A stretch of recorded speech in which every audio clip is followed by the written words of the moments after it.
everybody. Welcome to JCLive, your weekly source for JCL news and fun. I'm your host, Mr. Kurt Ristroff, Publications Chair for the National Junior Classical League. And with me today are three very special guests. Please welcome to the show Dr. Tyler Heist, Ms. Caroline Fote, and Ms. Brianna Jett, all of whom are our JCL alumni who have gone on to work in the sciences, and they will be here for our panel discussion that we're going to start in just a little bit. So, how's everybody doing today? Let us know in the chat. We're going to go through a couple of announcements just to start things off, some housekeeping stuff while people are joining on. Let me go ahead and pull those up real quick. 1 sec, sorry to the guests. Okay, here we go. So a couple of announcements just to start things off. If you've been in JCL for a while and you have and this actually applies to the guests too, who might be hearing about this for the first time. If you have a favorite JCL memory, what is your quintessential JCL memory that when you think back on JCL in 20 years or whatever, you're going to think, that was the time. I want to know about that. And we're trying to compile a book of all of those JCL memories from everybody's favorite moments from national, state, local, any part of JCL, no matter what you've been involved in. We'd love to hear about it. So if you're interested in writing that up and telling us about it, you can do so using the link here. The link is also in the description. And if you submit a memory by November 15th, you'll be entered to win JCL swag. We've got a lot of stuff to give away: pens, pencils, t-shirts, coffee mugs, all those kinds of things, bumper stickers, all that. Let's see. Okay. Next announcement. It's November now, so we've got a new Club of the Month theme. For those of you who follow along with Club of the Month, it's a contest that we run every month. Your club can participate in these activities following the themes. You don't have to follow the theme, but if you submit some info about what your club's been up to this month to the NJCL second VP, Lindy Raining, you could be entered to win recognition for that. And so November's theme, if you're interested in the themes, is New Club November. If you're a new club, that is, if you started this year or last year, this is when we want to hear from you. And if you're an old club and you've been around for 100 years and you think, well, that's not fair, then you can partner up with a new club, or you can help start a new club at another school. So, it's always great when chapters reach out, when established chapters reach out to new chapters and help them get going. So if you do something like that, of course, older established clubs, you're of course eligible this month as well. Other things, an announcement specifically for Texas JCLers. Texas State JCL, TSJCL, is starting a Beyond Convention feature. It's a program to carry on TSJCL's community morale, opportunities, and academic engagement beyond convention. They're going to be doing some contests every month or so, and if you're interested in that, there's again a link in the description, and this is just for Texas JCL. Of course, if your state has any announcements to make on this show, you can submit those using one of the other Google Forms in the description. Okay. Last thing before we get started with our feature, the general stream rules. Please don't spam the chat. That's usually not a problem. We've got a good number of people on tonight. Welcome to the show. We're happy to have you. Please remember to like and subscribe. That, of course, helps the channel. If you want to take a moment now and text your friends who are not watching and tell them to watch, we'd love to have more guests. Upcoming shows are going to be an interview with the NJCL editor next week, followed by a state spotlight on Tennessee the week after, and then we'll be bringing on Magistra Natalie Roy from Louisiana to talk about Roman technology the week after. So that's a very exciting talk, and she's won all kinds of awards for that, so we're really excited to have her on. Okay, so with that, please welcome to the show our very special guests. I'll do y'all's intros. I know, of course, that you're all perfectly capable of speaking for yourselves, but that's what the rest of the show is going to be. So while I still get to talk, I'm going to say a couple of words. Tyler Heist is a former NJCL and NSCL parliamentarian. He earned his PhD in quantitative and computational biology from Princeton. Caroline Fote is a former Louisiana JCL editor and president, and is a fourth-year PhD candidate in the molecular biophysics and biochemistry department at Yale. And Bree Jett is a former NSCL secretary and is a third-year PhD candidate in chemistry at the University of Michigan. So how's everybody doing? Welcome to the show.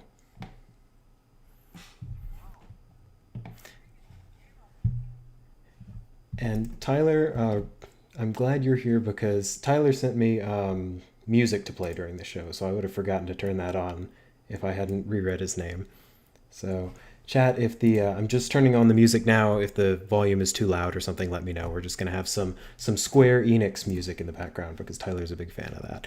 Okay, so welcome to the show. This is our first panel discussion. We're having a couple of these throughout the year, several of these throughout the year. We're gonna have JCLers who have gone on to work in law, medicine, all kinds of areas, and we wanted to start with science. So to kick things off, can the three of you tell us a little bit about your time in JCL and your time since JCL? Just a quick overview.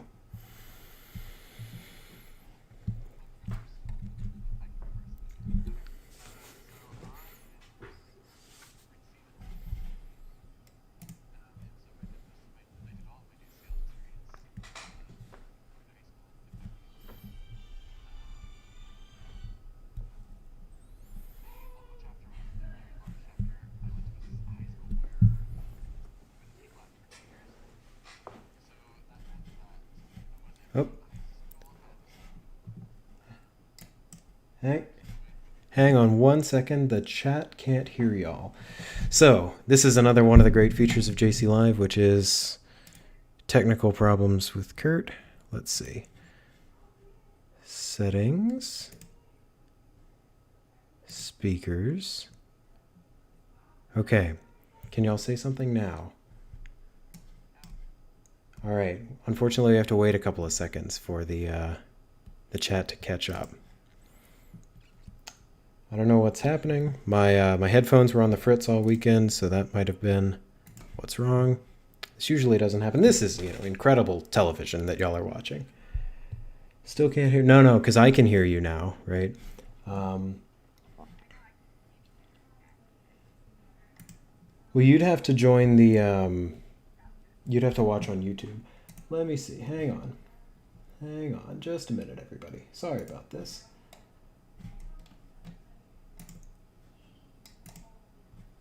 Properties.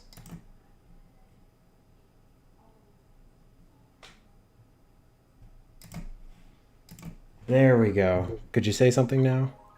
Howdy. All right, Hello? now I think it's all working. Hi. Okay, wonderful. So Tyler, could you start over, please? Yeah. So I am originally from the great state of Kentucky. I went to a high school where taking Latin was required for at least 2 years. And so, uniquely, everyone at the high school at least had some experience with JCL. And so it was kind of it would be almost impossible to avoid. And I fell in love with it, continued to participate to this day through Senior Classical League. And yeah, that's a brief intro from me. Okay, Caroline, how about you go next? Sure. So I also got, introduced to Latin and JCL in high school. It was actually sort of a funny story. I don't think that I intended to be as into JCL as I ended up being. It sort of happened where it was like, I think you could get bonus points for volunteering for JCL at like open house or something at the high school that I went to. And it just so happened that the year before, my little brother had been a gladiator for Halloween. And so I had like a gladiator costume. And so I like offered to dress up as a gladiator for open house at high school and just like got so into it. I was planning on taking Latin like all throughout high school anyway, but that's whenever I like really got into like JCL as a club. And then went to my first national convention in North Dakota and was like, okay, well, I've already gone to North Dakota for this club. Like, if that doesn't, prove the test of your love for it, I don't know what will. Especially because there was like a tornado warning, like the first night we were there or something. We had to get evacuated to the basement of the dorm. It was like a classic moment. And yeah, I mean, that's how the love affair started, and it just, continued throughout high school and into college. I got a I got a classics minor with a chemistry major, which led for lots of excellent discussions in grad school interviews, because they were like, you've taken some really interesting classes in your undergrad, haven't you? And I was like, Ancient Magicians? Yes, it was awesome. So yeah, Wait, I what? think that's my story. I want to get back to the Ancient Magicians class later, though. We're gonna have to talk about that. But Bree, how about you introduce yourself? So, hi, I'm Brianna. I am also from Louisiana, so I kind of got involved at my local high school chapter with JCL because I wanted to take Latin because at the time I wanted to be a veterinarian. So I was told, oh yeah, Latin, that's good for anything like pre-medicine. And then ended up just really liking it and didn't expect that. So, and then just got involved with the state chapter. Well, state conventions. And then I only went to my first nationals my slasher year. So that's when I primarily got involved, I would say. And which nationals was that? Was Trinity, I believe, Okay, in San Antonio. Yeah, gotcha. because it was closer to Louisiana, so it felt easier to justify at that point in time. So Oh yeah, okay. then after that, I was just hooked. So And so then the three of you went, after years of JCL and JCL fun, you all went on to study things in the sciences. So that was the beginning part, the JCL, and now we get into the to science. So what do you work on now, and how did you get from JCL from high school to where you are now? How'd you decide to go into science, and what do you work on? We can go in the same Sure. order, but eventually Yeah, this I is can- gonna. I can Eventually, start this is supposed to break down and stop being a me asking questions. So currently, right now, I work as a data scientist at Epic Systems. Epic Systems is a electronic healthcare record company, and as a data scientist, I work a lot on in the context of the COVID-19 pandemic. Work a lot on understanding the demographic and clinical attributes that lead to differences in the COVID-19 patient population, as well as why with some patients we see different clinical outcomes. How I got there was I out of high school, went to undergraduate at University of Richmond in Virginia. I first thought that I was going to go into college thinking that I wanted to do biology and classics. And unfortunately, classics kind of took a side role, as I also found that I was really interested in computer science. And so I graduated from undergrad doing biology and computer science, and then went on to do my PhD at Princeton in computational biology, a mix of the two. And through that, I found out that I was really interested in just asking questions of data, and that's how I got to where I am today. So, what is computational and quantitative biology, Tyler? What does that mean? So there's a lot that can go under that umbrella. For me, so in general, that means since the turn of the millennium, biology's really turned into a quote-unquote big data science, in that we have all these instruments and methods for generating large amounts of data, like genomes, like the human genome, and imaging data of whatever you want, an MRI, or in my case, I looked at a lot of fly embryos during my PhD. But we need intelligent ways to analyze and decipher that information, and that's kind of what quantitative and computational biology is, at least one flavor of it. Okay. Caroline, how about you go? Yes, so I'd always been interested in the sciences. I had a really, really good biology teacher in high school who, put an emphasis on science fair. And so, that, kick-started the interest in research for me. And so whenever I got to college, I was the classic like undecided person in the freshman year, and I thought maybe I wanted to go to med school, and maybe I wanted to do something more related to that, maybe MD, PhD. And then I got to Washington University in St. Louis, and like half the incoming class was pre-med.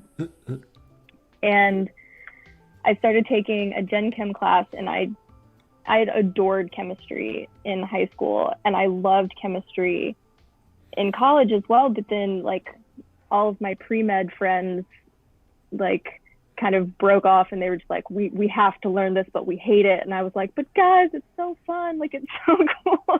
It tells you so much. And so that's whenever I was like, maybe I should actually, instead of, just using that as background for a tool such as like medicine, maybe I should, go into more biochemistry research, get more involved with, that side of things. And then I was still kind of undecided about what I wanted to do for grad school. This is like a theme in my life of just like not really knowing until I'm absolutely forced to make a decision.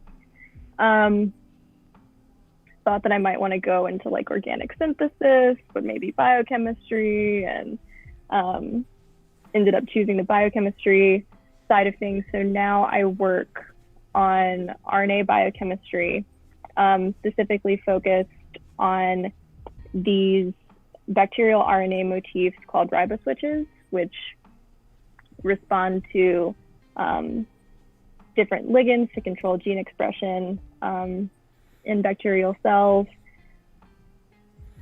And yeah, that was also one of those things where like I thought that I was going to go into biochemistry and do like drug design, just like protein binding drug design. And I did like an RNA rotation as an off rotation. And then I was working in the RNA lab, and I was like, I love this. I love nucleic acids. This is phenomenal. I'm just going to do this forever. And I even like, I did the protein rotation too, thinking that I was like, this can change my mind. Like it's not a done deal yet. Like this can change my mind. And I was like, nope, I'm going back to RNA. Like that's it. Signed, sealed, delivered. We're done. So overall, happy with my decision if I had to. Okay, well, before we get to Bree, do you have any opinions about the Moderna COVID vaccine that's in production? Have you been watching that? I know you and Tyler are both very familiar with RNA. Yeah, I am really excited about mRNA vaccine strategies. I think that it is such an interesting way to deliver an immunization. The only thing that I'm a little concerned, well, okay, there are several things that I'm like rather concerned about whenever it comes to mRNA vaccines. Like there are other problems, but as somebody who in vitro synthesizes RNA all the time,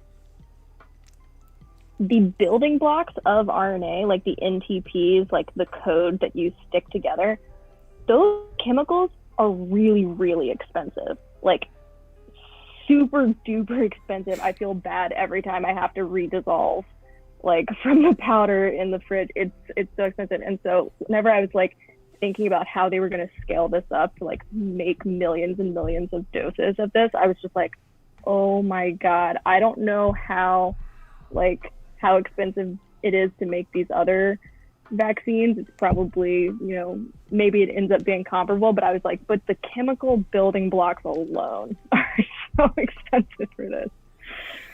So I'm very excited to see how it pans out. Awesome. And I promised to the chat that we're not going to spend the whole time talking about very detailed science. We're going to talk more generally, but this is something I know a decent bit about RNA and RNA delivery too, so that's getting a little bit off topic. And Bree does not work on biology at all. So. No, I don't. I actually work partially in organic synthesis and electrochemistry. But I guess before getting to that, so I originally got into science, and I kind of always knew I would go in that direction because I originally was looking at medicine.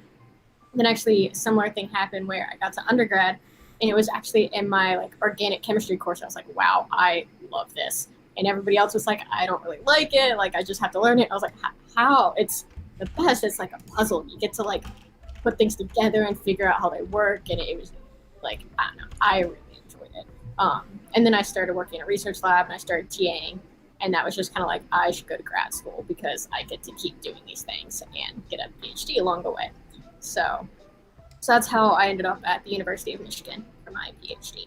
I'm currently in my second year. So working on organic redox flow batteries. So the idea is that they using organic molecules as like the energy storage material in batteries instead of metals, because ideally they'd be easier to scale up, and it's kind of like hopefully a potential solution for like intermittent renewable energy sources. So like solar, wind energy, and being able to store those and implement them into the energy grid. Because right now there aren't great ways of storing those and make it more feasible. So, which would actually be really cool, because right now if we can produce them, then store them more effectively, it would be hopefully, ideally, like have less reliance on fossil fuels. And I got into this because I really liked organic chemistry, so I still get to use like all my organic molecules and synthesize those. But it has like direct applications that I can see. So in the day-to-day, you're testing new combinations of organic molecules to see the efficiency of the redox reaction, or you're testing different battery geometries, you're doing diffusion models. What are you doing? So actually all the things you listed, that's kind of like a bunch of projects that our lab and other labs are working on. But for me personally, I am on like this phenomena called crossover, because ideally in this battery cell, the way we have it set up, you should keep like your positive and like negative molecules separate. Mm-hmm. They have a tendency to like cross over this membrane. And so that's kind of, I'm studying that and like all of the individual properties and trying to do like a systematic study of why that's happening. So in all of those, but so yes, I have to synthesize molecules to test and everything, but there are also people working on synthesizing brand new molecules to use and like check their redox properties and whatnot. Sorry, that was probably longer than you wanted. But... No, that's great. That's good. So I'm going to open it up to the chat a little bit. And chat, if y'all have any questions for these fine folks, please ask away. Like I said, this is all supposed to be nice and informal and conversational. So if you guys have any questions at all, it doesn't have to be about work. It can be about their trajectories or their paths from JCL to here. So I've got a couple more prepared questions, and we will go through those. Specifically, Caroline, you mentioned the question was, did you continue taking classics courses in undergrad? Tyler, it sounded like you wanted to, but then computer science stole your heart. And then Caroline, I know you did some. So can you tell us some about what that was like? Sure, yeah. So it sort of fell into my lap. That the like requirements of like courses that I had to take, it was like, oh, I can just take a bunch of classics classes, add a few more, and get a minor. And so it was like, it was kind of funny. I was like, oh, they think they're forcing me to branch out. But little did they know, I've wanted to do this all along. Played straight into my lap with that one. Yeah, so I took a lot of like really interesting courses, from just like, basic mythology course to Greek history, the dawn of democracy. There was another early Roman Empire course that I took. So less Latin, more culture, I would say. The minor was ancient studies, just in general. But then I got to take, some really great advanced courses, like the Magicians, Healers, and Holy Men course that I previewed earlier, which had a lab exercise of creating your own horoscope. So it's way beyond sun signs, guys. Like, there's so many other factors at play. Like, you have no idea. It's very complex. I'm amazed that they did this for like every life event that they came across.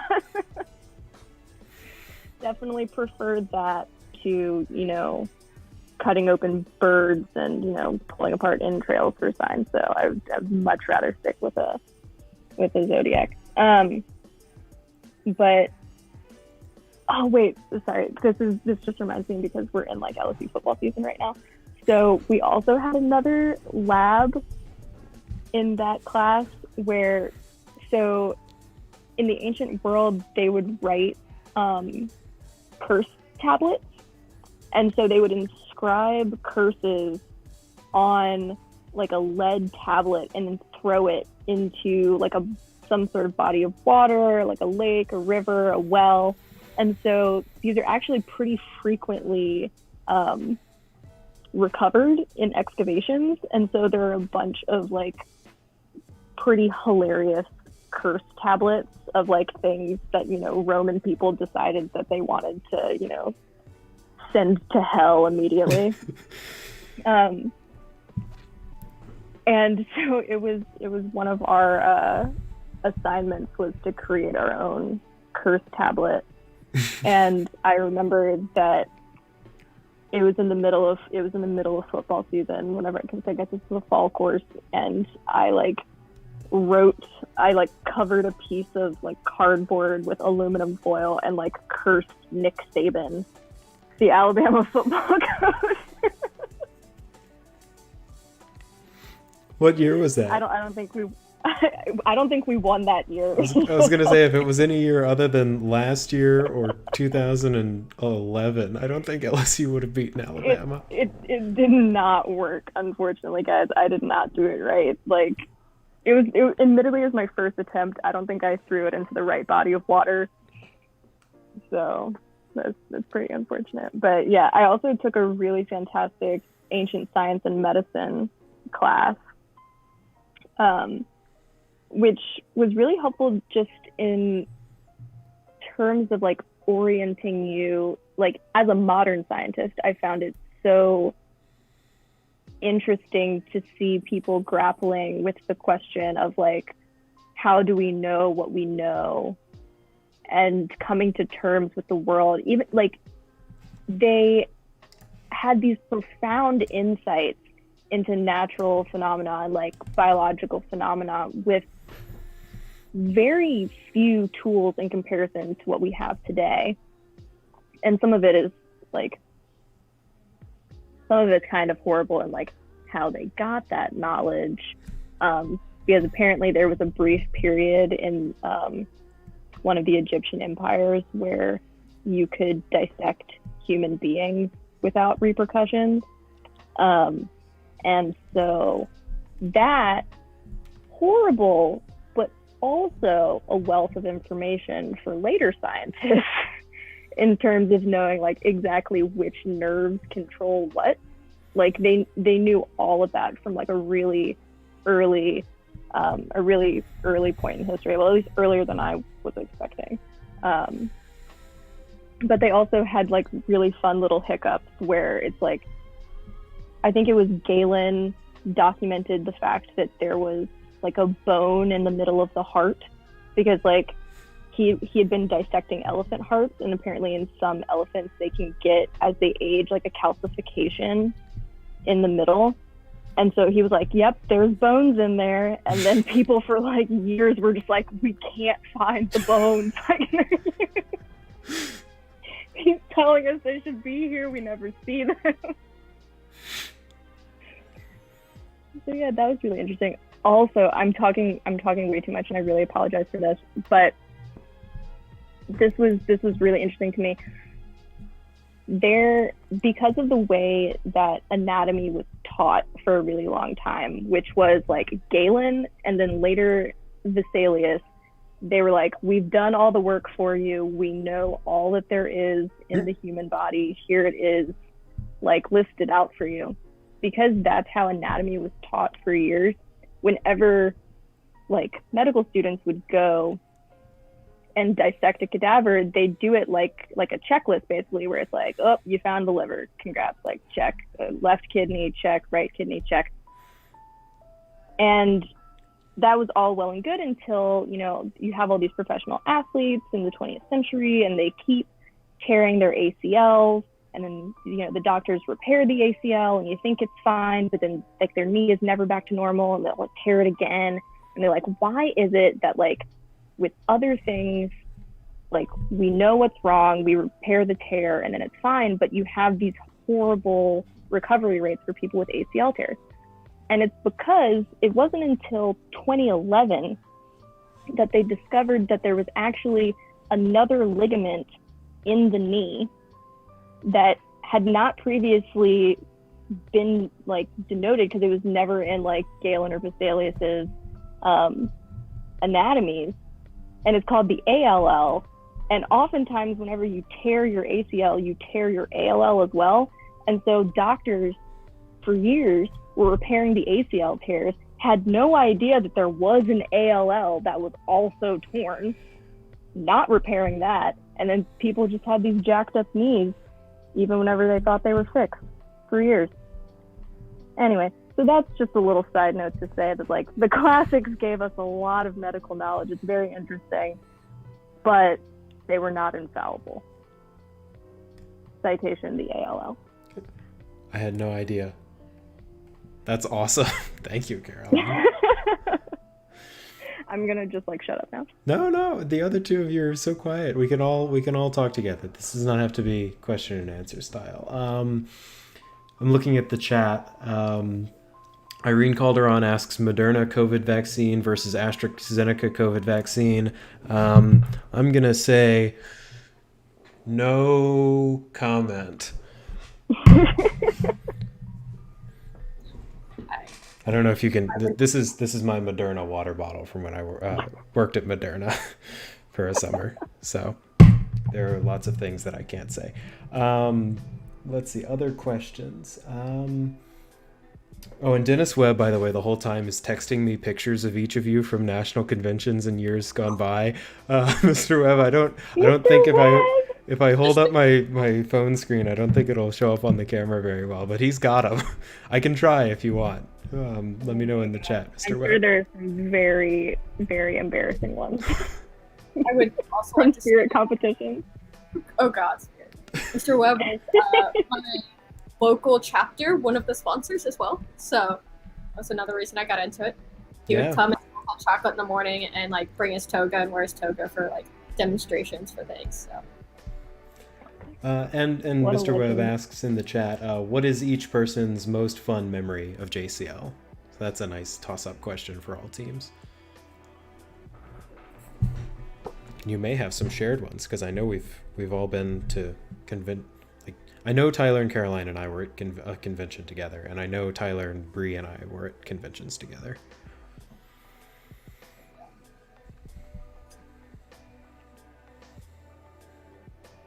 It's hard. Yeah. It also feels a lot longer ago now. I don't know if it's old or, you know. Oh, I mean, my brain's going. Yeah. Sure. We can come back to that. We'll go to an easier question from the chat. Stacia Kono says, what is your advice for getting through and prepping for biochem classes? Just enjoy every second of it, honestly. Biochem, it's my love. I would say, let's see, don't get like too bogged down in just like rote memorization. Like there is a logic to biochemical processes, and as long as you can understand that logic for yourself, it makes everything so much easier, especially because like all of those pathways that they're gonna like make you memorize, you know, like citric acid cycle and you know, maybe like a Z scheme, photosynthesis, things like that. There's a logic to it. Like it's the same core principles over and over again. So make sure that like you have a grasp of that, and then, you know, pepper in all of those super fun names as you go. It's so much fun. I'm jealous that you're taking it for like the first time. Bree or Tyler, any comment there? I never took a biochem course actually.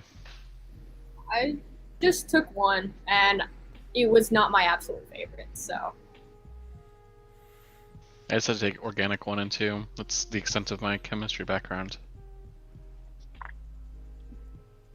That's didn't another. Gen Go ahead. Chem. Well, Gen Chem too, but Okay. that's Organic is another one of those that people will say, "Oh my God, how do I get through this? This is so hard." Any advice there to the team? I loved Orgo. Oh, I loved Orgo so much. I took Organic 3. Yeah, I couldn't get enough of it. They didn't offer that at my undergrad, but we had I took one of the grad courses in undergrad because I was like, yes, this is what I want to do. Yeah. But I don't know. Since I had to TA it a lot, I'd say don't focus on memorization. I guess same thing you said for biochem as well, was just kind of learn the processes, learn the fundamental principles behind things. Yeah. So try to understand. Don't focus on memorize. Yeah, that's really invaluable information. The thing about Orgo for me that I found, it was like learning a second language. It's like learning Latin.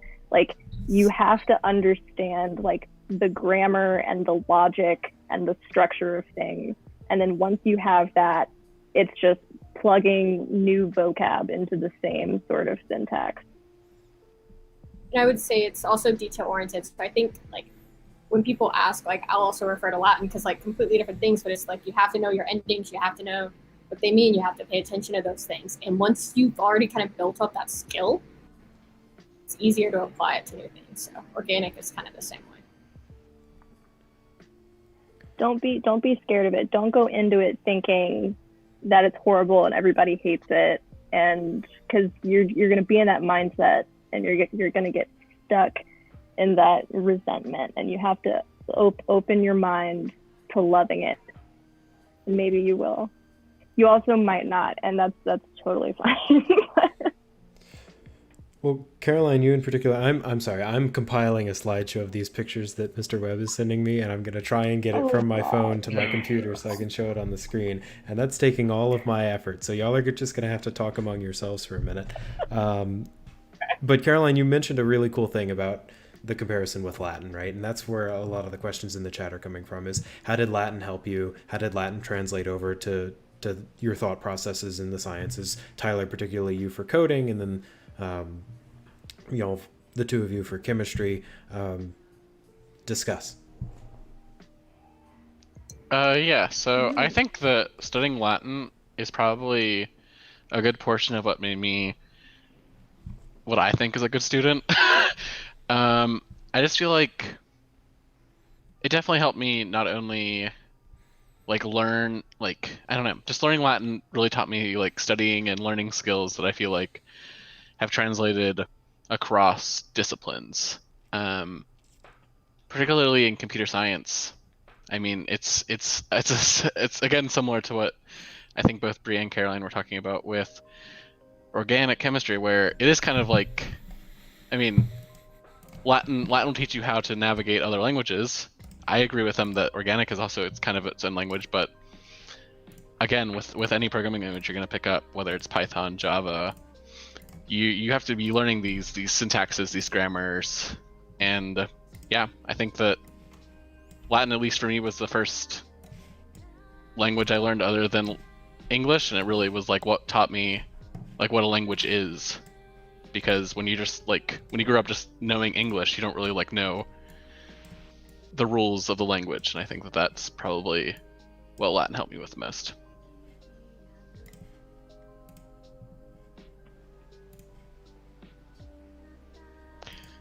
You said that, yeah, that's pretty much what I've said too. I mean, not computer related. But...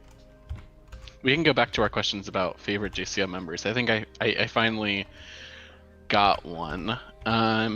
So I was a high school senior in 2010 to 11, and in 2011 we had convention in Kentucky, and I just think that entire year leading up to it of planning the convention, from being a state member of the delegation, was a huge highlight, and then seeing it pay off. Especially I remember, so if you've been to nationals, the day that has That's Entertainment, there's always a like state-led event that's like That's Entertainment, where the state will just put something together for JCLers to focus on before That's Entertainment and kind of like congregate them. And I remember putting together the thing that we had for Kentucky, and it was just so much fun, and seeing it like pay off was so cool.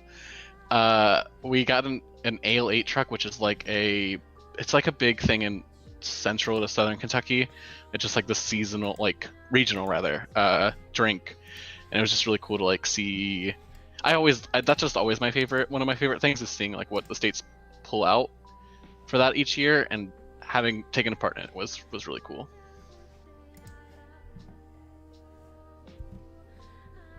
Okay, I'm back. Welcome back. Are y'all ready for this? No. Okay. Not. I think I may have it. Let's see. Host and guests and document. There it goes. There it is.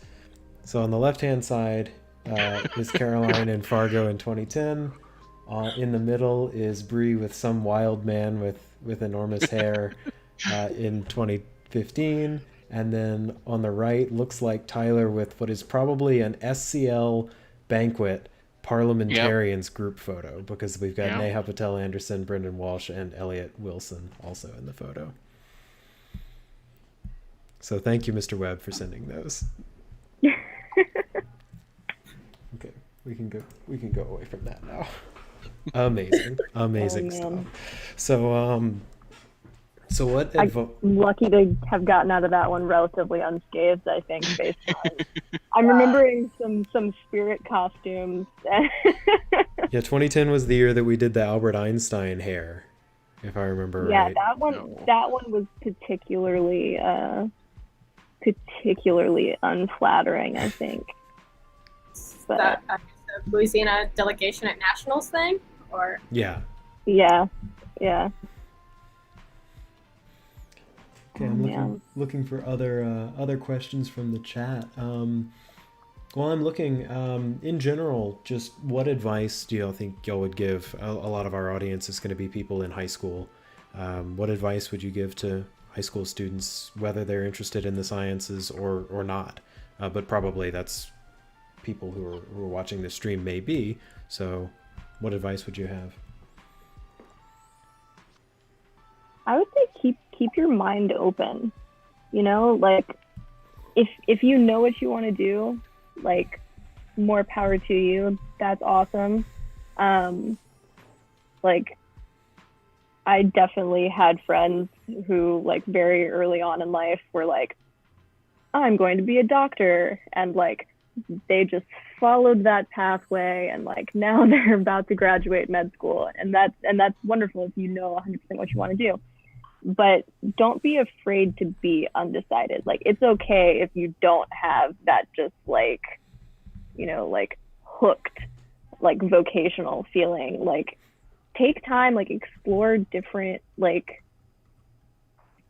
options. And I don't just mean like, oh, do I want to do like biochemistry or like chemistry? Like it can be more diverse. Like you can be like, oh, should I go into business or classics or physics or, you know, Spanish? Like that's probably not anybody here based on the demographic, but I'm just saying, like you have time in high school. I know it feels like whenever you're applying to college that like you have to know, like I want to go into like biomedical engineering and that's what my major is going to be, and that's fine. But like I don't know if they emphasize this enough, like you don't have to pick a major until you're a sophomore in college. Like everything up to that point is pretty much gen eds. Like, yeah, it might be hard to switch from like chemical engineering to poetry. Like I doubt there's a lot of overlapping pre-meds there, but you know, could be wrong, depends on the program.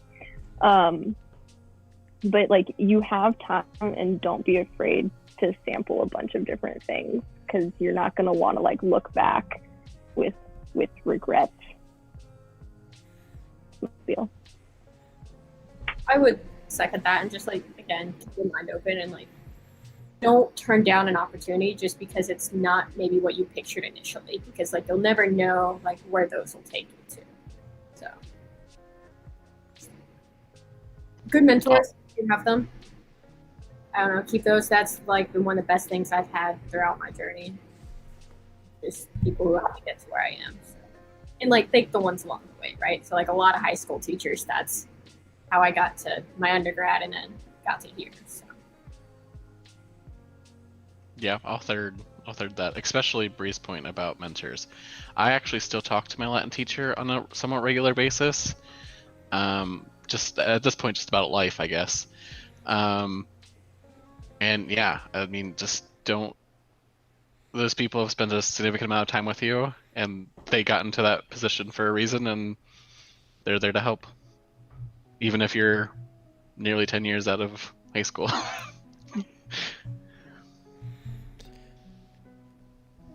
So actually, Caroline and I had the same Latin teacher for a couple of years there, and Caroline, did you know that he works at IBM now? I do know that. Yeah, so we could have him on the show for we're gonna do a JCL to tech, I think, one of these times, because we'll do JCL to medicine, JCL to law, JCL to economics, of course JCL to classics, several of these. One last thing I wanted to talk to y'all about, the three of you all either are getting or have gotten a PhD, and that's not a requirement. And I want to make that clear to the audience. You know, I'd imagine that you all have friends who took their degree from undergrad and are now out working somewhere. So can you talk a little bit about the career options as you see them coming out of undergrad or going to grad school, coming out of grad school, these sorts of things? Like what do scientists do? What do people in your shoes, like, where do they work? What do they do? Like, obviously, a lot of people go into academia and they work as professors and they do research at universities. But like, what other things do you see your peers doing? Do you see yourself doing?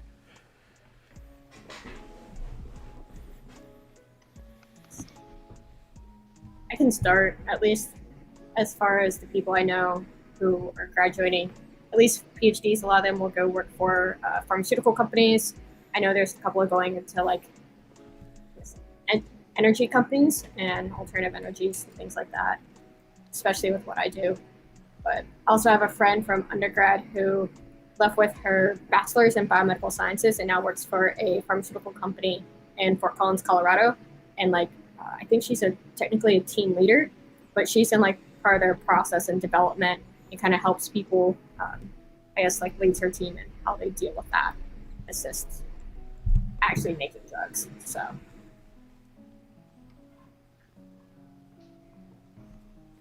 I will say from the undergraduate side for computer science, I feel like most software developers probably stop at their bachelor's.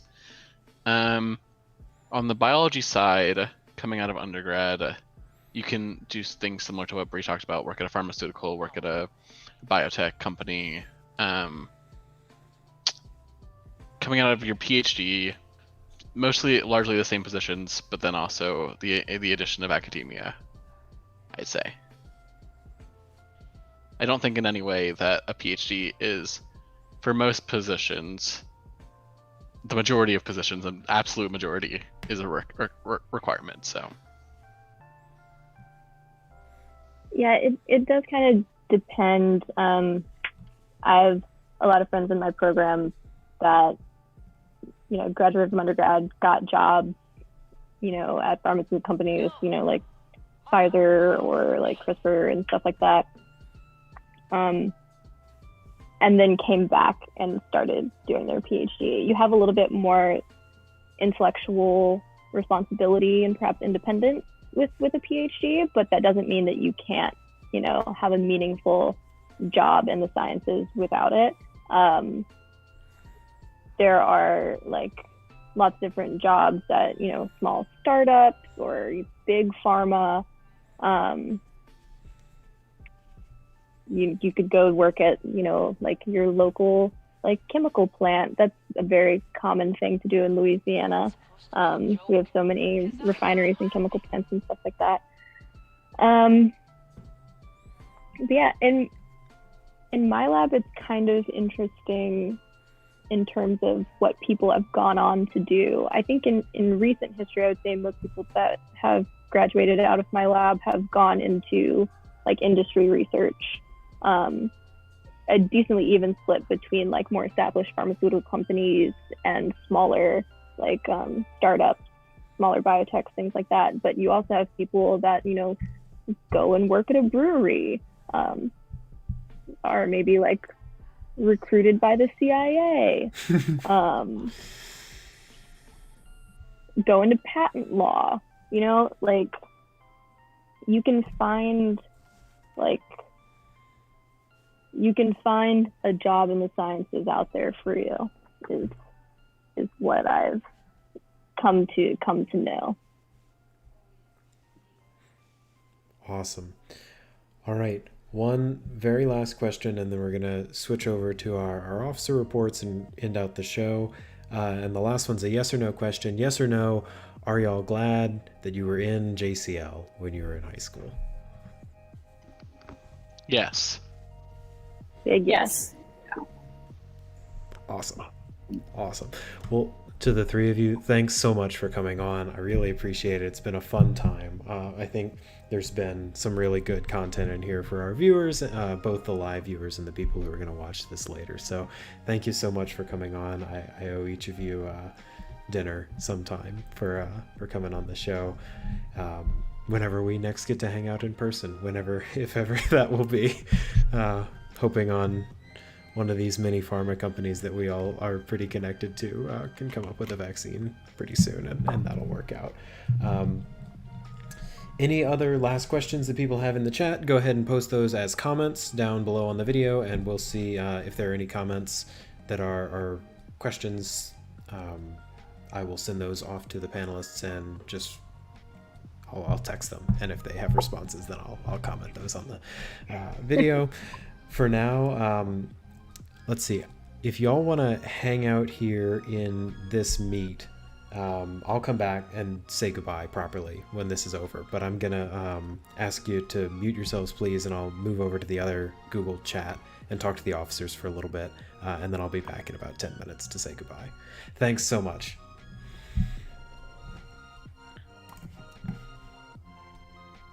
All right, with that, we are going to bring on our national officers who are going to give quick updates on what they've been up to. So I see Nolan is here. Nolan, can you hear me? Yes, I can. All right, why don't you... Oh no, I still have last week's name placards up. My bad. Let me get rid of those. Okay, so Nolan, how are you doing? What have you got for us today? I'm doing good. I'm going to report on what I've been doing, and I'll share a little article I found recently. Okay. So over the weekend, we had a fall planning meeting, so I took minutes of all those, and I've sent all of those minutes out. That was a lot of fun. And then I'm also working on the currency submissions for the website contest, and I've got some submissions, so thank you to everyone who submitted. So I'm going to be sharing an article I found.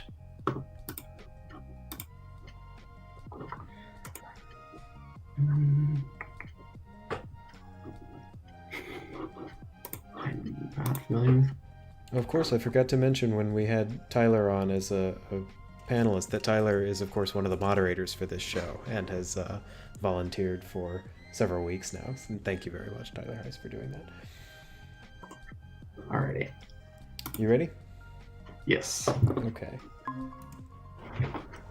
So, a few years ago, the archaeologists found like an entire Roman luxury villa under an apartment complex in Italy, which to me is just absurd. That like you could have just been living in like on top of ancient Rome, and they found like this was on the Aventine Hill, and they found like all these like just like great things. So they had a hammer, a key, a hairpin, some amphorae, and some garments. Like to me, that's just insane. And then what they're also doing is, in another article I found, that they're putting this together in a place you can go in, and like all the walls are projected, and it's really cool. I'll bring up that article right now.